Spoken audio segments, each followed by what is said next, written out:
भारत माता की, भारत माता की, वंदे वंदे वंदे। क्रांति दिवस के अवसर पर बाबा ओघड़नाथ की इस पावन धरा को, जिसने 1857 के प्रथम स्वतंत्र समर में क्रांति की ज्वाला को प्रज्वलित करने में अग्रणी भूमिका का निर्वहन किया था, बाबा ओघड़नाथ की इस पावन धरती को कोटि कोटि नमन करते हुए उन सभी क्रांतिकारियों को जिन्होंने अपना सर्वस्व न्यौछावर करते हुए भारत की आजादी के लिए, ब्रितानी हुकूमत को उखाड़ने के लिए अपना बलिदान दिया, भारत माता के ऐसे सभी सपूतों को कोटि कोटि नमन करते हुए प्रदेश शासन की ओर से उन्हें विनम्र श्रद्धांजलि भी अर्पित करता हूं। भाइयों बहनों, यह वर्ष हमारे लिए अत्यंत महत्वपूर्ण है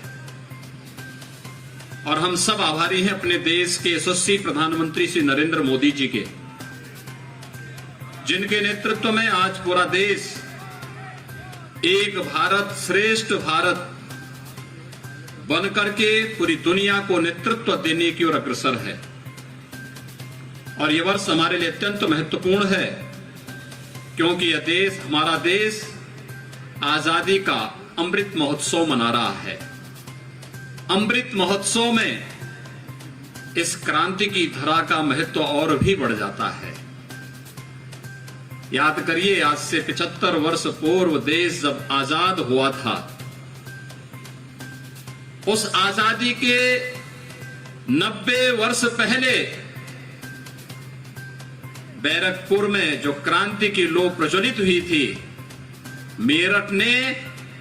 कोतवाल धन सिंह गुर्जर के नेतृत्व में उसे एक नई ऊंचाई तक पहुंचाने का कार्य किया था। शहीद मंगल पांडे ने जो लौ वहां प्रज्वलित की थी, वह लौ जलते हुए देश के अलग अलग क्षेत्रों में, कहीं मंगल पांडे उसको नेतृत्व दे रहे हैं, कहीं शहीद बंधु सिंह ने नेतृत्व दे रहे हैं, कहीं झांसी की रानी लक्ष्मीबाई उसे नेतृत्व दे रही थी, कहीं पर नाना साहब और कहीं त्याता टोपे उसे नेतृत्व दे रहे थे, और कहीं कोतवाल धन सिंह गुर्जर के नेतृत्व में लड़ाई आगे बढ़ते हुए दिल्ली तक चढ़ती है। और यह पहली देश के स्वतंत्रता की पहली लड़ाई है जिसमें पूरा देश जाति, मत, मजहब, क्षेत्र, भाषा, इन सब से ऊपर उठ करके भारत की स्वाधीनता के लिए एकजुट होकर के एक रोटी और कमल को चिन्ह मान करके, आदर्श मान करके इस लड़ाई को लड़ रहा था। और इसीलिए वीर सावरकर ने इसे प्रथम स्वतंत्र समर कहा था, जिसे अंग्रेज एक सामान्य विद्रोह मानते थे। वह सामान्य विद्रोह नहीं था, वह भारत की आजादी का सामूहिक रूप से भारत की जनता का, भारत के किसानों का, भारत के मजदूरों का, भारत के युवाओं का, भारत के बुजुर्गों का, भारत की माताओं और बहनों का सामूहिक प्रयास प्रथम स्वतंत्र समर के रूप में हम सबके सामने था। और इसलिए 1857 का प्रथम स्वतंत्र समर में जो क्रांति की लौ फूटी थी, वह गांव गांव में जाकर के एक एक नागरिक के मन में देश की स्वाधीनता के बारे में एक नया उत्साह, एक नया उमंग प्रकाशित करते हुए उसे आगे बढ़ने के लिए मजबूर की थी। और देखते ही देखते सैकड़ों वर्षों की गुलामी की बेड़ियों को तोड़ता हुआ भारत मात्र 90 वर्ष के अंदर अपनी आजादी का आनंद ले रहा है। भाइयों बहनों, आज हम लोग जब क्रांति दिवस के इस अवसर पर देश के अमृत महोत्सव, आजादी के अमृत महोत्सव कार्यक्रम के अवसर पर यहां पर उपस्थित हुए हैं, हम सबका सौभाग्य है। मैं बैठा हुआ था अभी बाहर, और जब मैं बाहर आपके साथ आंगन में था, इस फील्ड में था, तब मैं वहां पर अपने क्षेत्रीय अध्यक्ष से बोल रहा था और श्री संजीव बालियान जी से भी कह रहा था कि देखिए कितना सुहावना मौसम है, कितना सुहावना मौसम है कि इस सुहावने मौसम में हमें अपने देश के उन महान क्रांतिकारियों, जिन क्रांतिकारियों की बलिदान के फलस्वरूप आज हमें आजादी का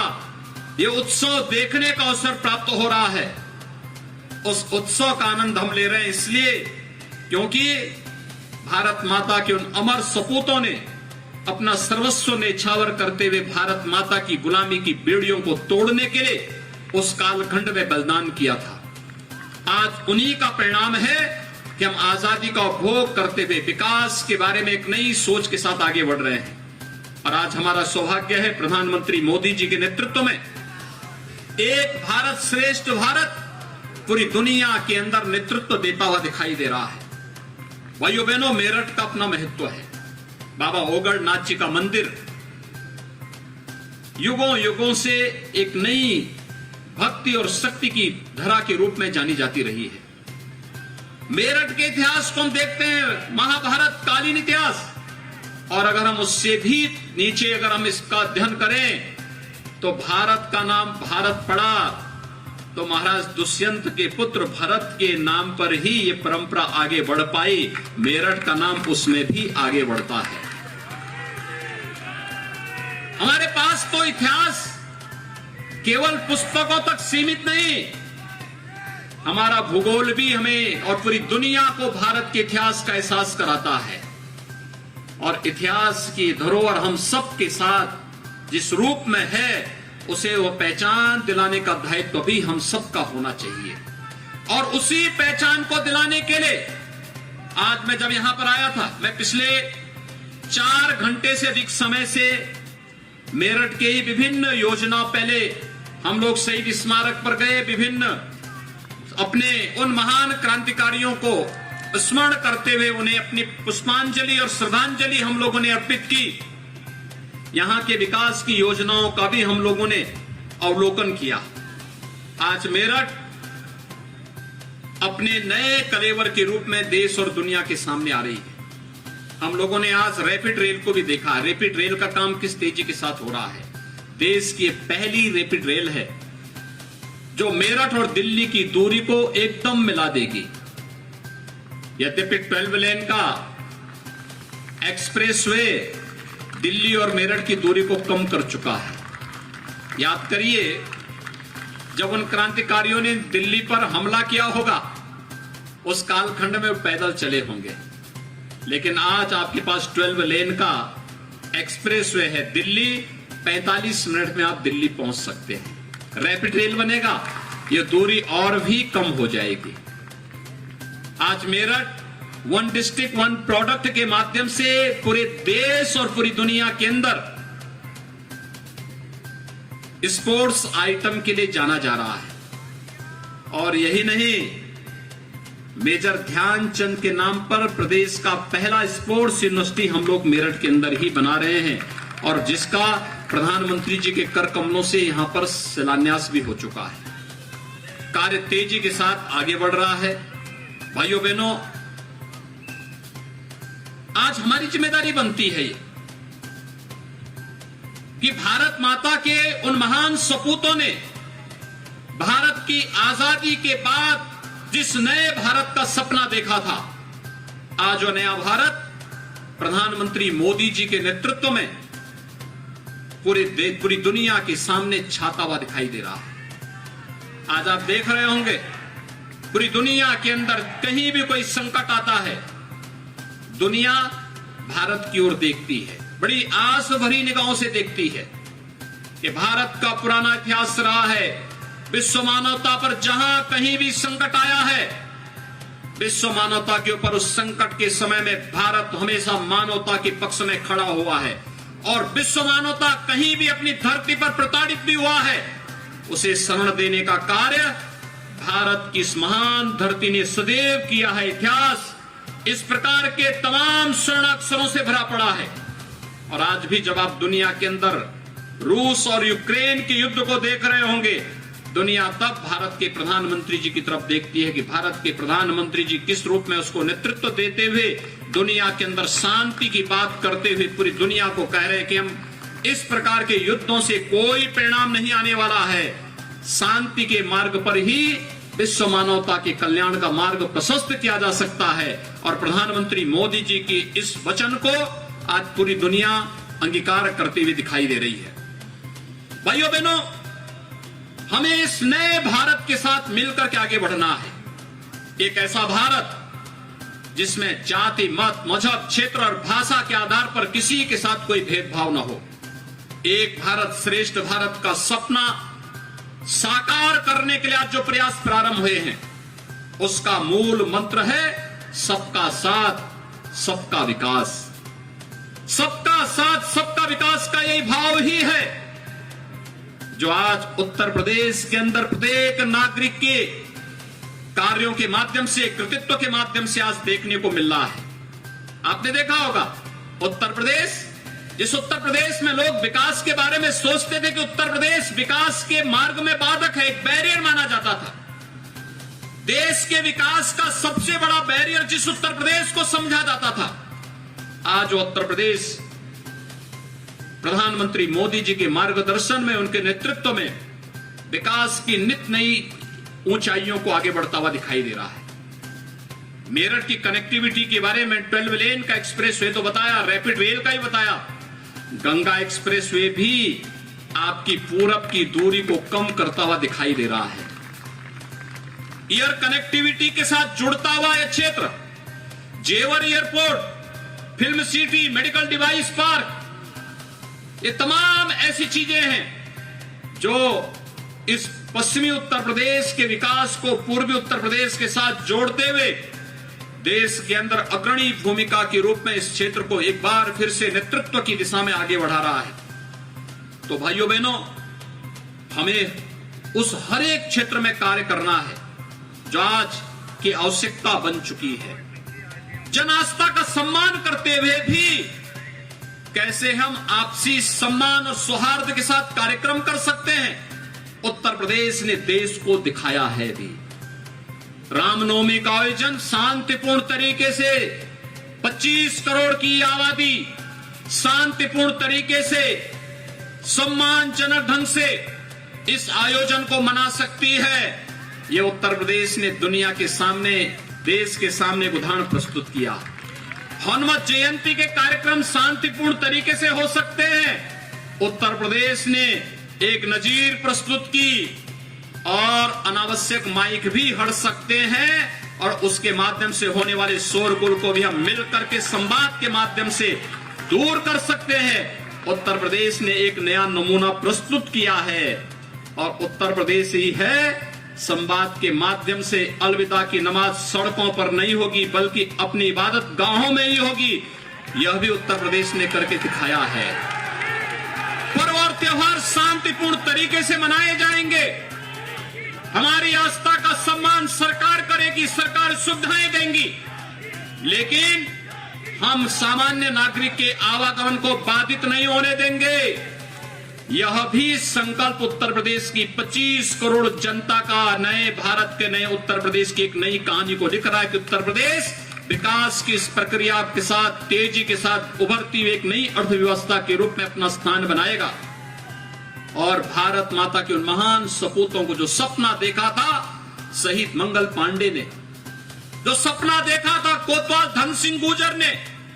जो सपना देखा था झांसी की रानी लक्ष्मीबाई ने, जो सपना देखा था नाना साहेब ने, जो सपना देखा था त्यात्या टोपे ने, जो सपना देखा था शहीद बंधु सिंह ने, जो सपना देखा था भारत माता के उन महान सपूतों ने, जिन्होंने अपना सर्वस्व न्यौछावर करते हुए भारत माता की आजादी के लिए, भारत की गुलामी की बेड़ियों को तोड़ने के लिए उस समय अपने आप को भारत माता के प्रति समर्पित किया था। आज हम सबकी आवश्यकता है कि हम सब मिलकर के प्रधानमंत्री मोदी जी के नेतृत्व में एक भारत श्रेष्ठ भारत की इस परिकल्पना में हर भारतीय मिलकर के प्रधानमंत्री मोदी जी के स्वर में स्वर मिलाकर के कार्य करता हुआ जब दिखाई देगा, तो भाइयों बहनों, भारत दुनिया में सबसे बड़ी अर्थव्यवस्था के साथ साथ दुनिया को नेतृत्व देता हुआ दिखाई देगा। और आज पूरी दुनिया बड़ी आस भरी निगाहों से भारत को देख रहा है। और इसीलिए प्रधानमंत्री मोदी जी ने आजादी के अमृत महोत्सव को अगले 25 वर्षों के लिए अमृत काल के रूप में भारत की जनता को कहा है कि अमृत काल के महत्व को हमें समझना होगा। जो व्यक्ति जिस क्षेत्र में है वह व्यक्ति अपनी जिम्मेदारियों का ईमानदारी पूर्वक निर्वहन कर रहा है, तो मतलब वह देश की आजादी के अमृत काल के उत्सव का सहभागी बनकर के भारत को एक भारत श्रेष्ठ भारत बनाने की ओर अग्रसर हो रहा है। जो जिस क्षेत्र में है, प्रशासनिक अधिकारी प्रशासनिक क्षेत्र में, जनप्रतिनिधि अपने क्षेत्र में, किसी भी क्षेत्र का जनप्रतिनिधि हो, माननीय सांसद हैं, माननीय विधायक हैं, जिला पंचायत के अध्यक्ष हैं, ब्लॉक प्रमुख हैं, मेयर हैं, चेयरमैन हैं, पार्षद हैं, प्रधान हैं, क्षेत्र पंचायत समिति के सदस्य हैं, निगम और बोर्डों के अध्यक्ष हैं, किसी भी क्षेत्र में कार्य करने वाला कोई भी जनप्रतिनिधि है, किसान अपने क्षेत्र में, मजदूर श्रमिक अपने क्षेत्र में, युवा अपने क्षेत्र में, विद्यार्थी अपने क्षेत्र में,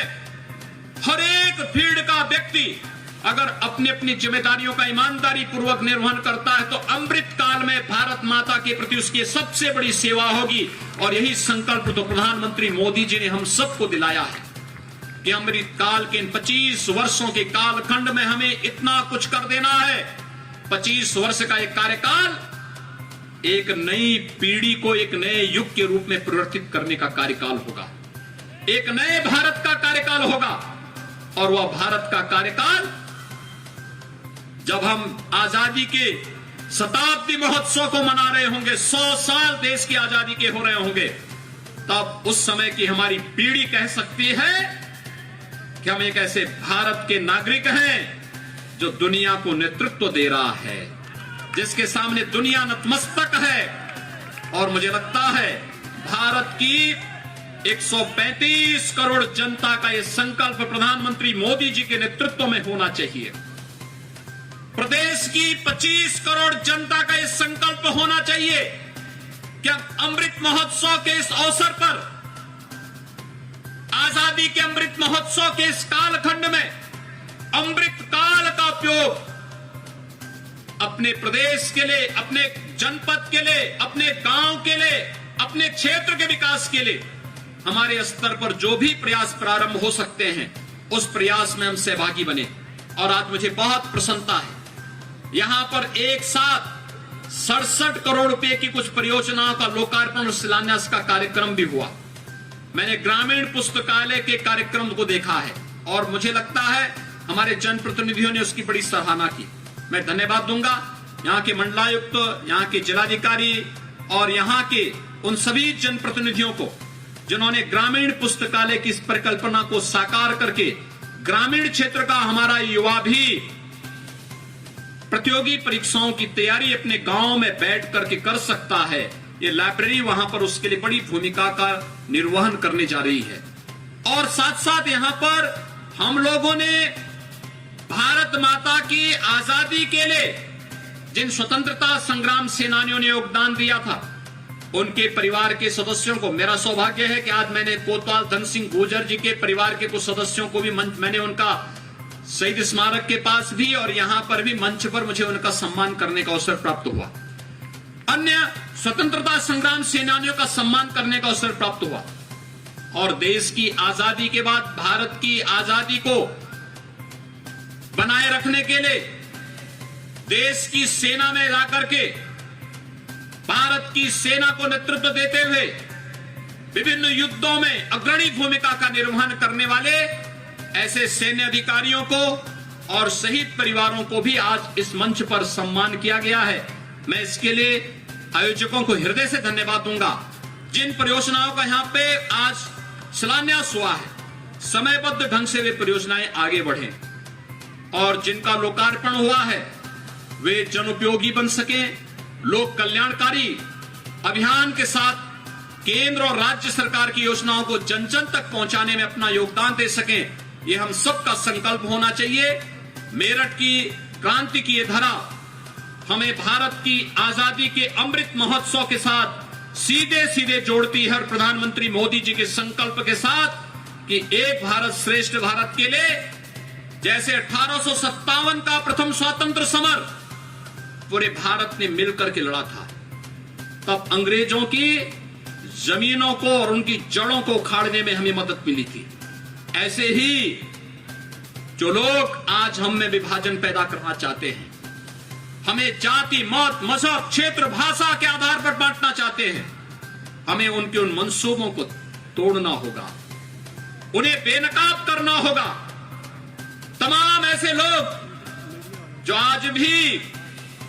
गुलामी के कालखंड की ओर हमें धकेलने की कुत्सित चेष्टा कर रहे हैं, हमें उनसे सावधान रहना होगा और वर्तमान नेतृत्व पर विश्वास करते हुए एक नए भारत के उस मानचित्र को जो प्रधानमंत्री मोदी जी के नेतृत्व में आज आगे बढ़ रहा है, उसे आगे बढ़ाने में अपना योगदान देना होगा। मैं एक बार फिर से क्रांति की इस धरा को कोटि कोटि नमन करते हुए, बाबा ओगड़नाथ की इस धरती को कोटि कोटि नमन करते हुए, कोतवाल धन सिंह गुर्जर समेत उन सभी क्रांतिकारियों को 1857 के प्रथम स्वातंत्र समर में जिन्होंने अपने आप को बलिदान दिया और उसके बाद देश की आजादी की लड़ाई में भी जिन ज्ञात अज्ञात बलिदानियों ने, क्रांतिकारियों ने अपना बलिदान दिया, देश की आजादी के बाद देश की रक्षा करते हुए अपने आप को बलिदान किया, भारत माता के ऐसे सभी सपूतों को कोटि कोटि नमन करते हुए मैं प्रदेश सरकार की ओर से उन सबको भी विनम्र श्रद्धांजलि अर्पित करता हूं। आप सब इस कार्यक्रम में भागीदार बने, आप सबको भी मैं इस अवसर पर हृदय से धन्यवाद देता हूं।